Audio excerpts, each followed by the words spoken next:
বর্ষার শুরুতেই রাজধানীতে বাড়ছে ডেঙ্গুর প্রাদুর্ভাব। পরিস্থিতি বেসামাল হওয়ার আগেই সচেতনতা বৃদ্ধির পাশাপাশি নানা পদক্ষেপ নিচ্ছে প্রশাসন।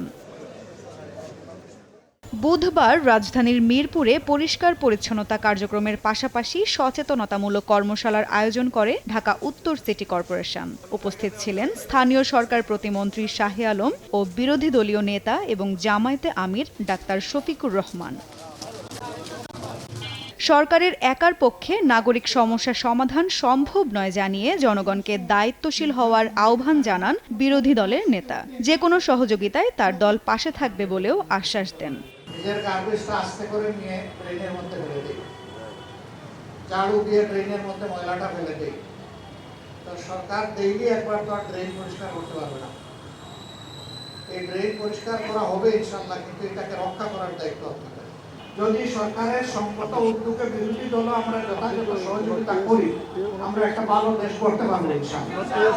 দেশ শুধু সরকারি দলের না, শুধু বিরোধী দলের না, দেশ আপামর জনগণের। আমরা আপনাদের চৌকিদার, পাহারাদার, এর বেশি কিছু।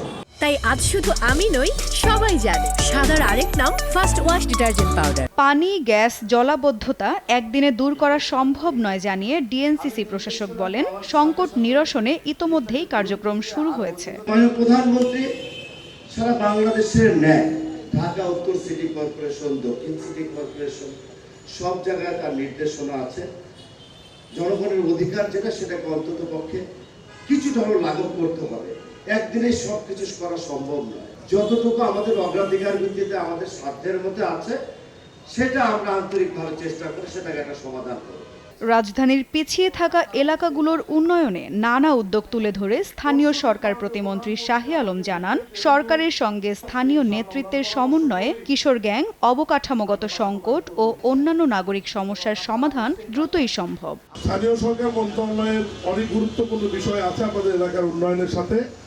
উনি আমাকে আলাদাভাবে অনুশাসন জারি করেছেন যে বিরোধী নেতার সঙ্গে সাক্ষাৎ করে ওনার নির্বাচন এলাকায় গিয়ে মানুষের কি দাবি, ওনার কি চাহিদা, এগুলো আমাদের সীমাবদ্ধতার মধ্যে থেকে আস্তে আস্তে বাস্তবায়ন করবার জন্য।